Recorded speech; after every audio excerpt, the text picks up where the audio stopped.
Today, we're checking out a really cool open source API client called Yaak, which stands for Yet Another API Client. And no, not the yak, the big hairy mountain animal. This one's much cleaner, lighter, and doesn't need hay, just your API. I'll show you what Yaak is, how to install it, and then we'll make a few test API calls to see how it works.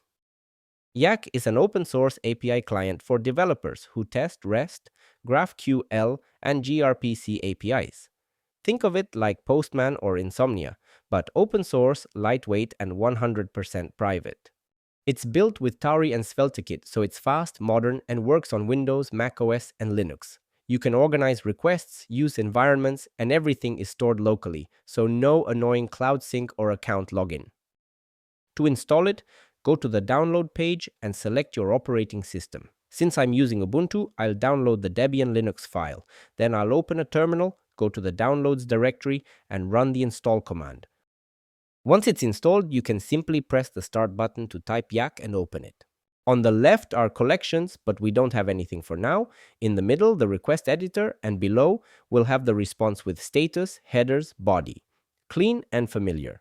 To make the first simple GET request, you can either press Ctrl-N or press the plus sign from the top left bar and choose HTTP. We'll use JSON placeholder for this GET request and press this button, or Ctrl plus Enter. And there we go, we get a 200 OK response with some sample JSON data. You can see it includes a user ID, an ID, a title, and a body. This is a great way to quickly test GET requests without needing your own backend. Now let's try a simple POST request. We'll use again the JSON placeholder for this. Click on the body and for the text content, select JSON. Then add this simple JSON object with a title, a body, and a user ID, and let's send the request. And here is the response. Our data was sent successfully, and the API returned it back with a new ID, which means our POST request worked perfectly. Let's see how to add some environment variables. On the top left, by default, we don't have any environment selected.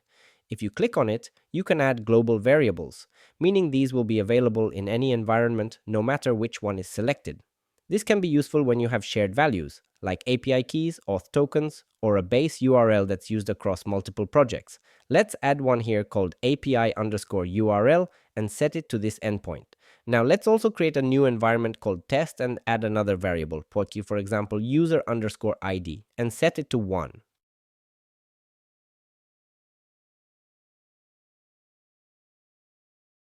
Now we can close this pop-up and add a new request using these variables. You can press Ctrl plus space to quickly insert variables from your environment, or just start typing their names to search for them. Let's send the request, and great, we can see it's working. One more thing, because I know a lot of you don't like this light interface, you can enable dark mode and customize the theme to look exactly how you want. Also, as you'd expect, you can export your collections by going to Settings, Export Data, and selecting the workspace you want to export, with the option to include or exclude private environments. You can then share it with someone else or simply keep it as a backup to import later if needed.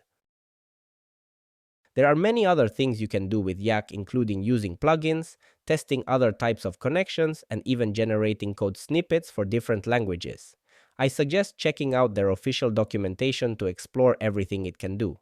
Thanks for watching and see you next time.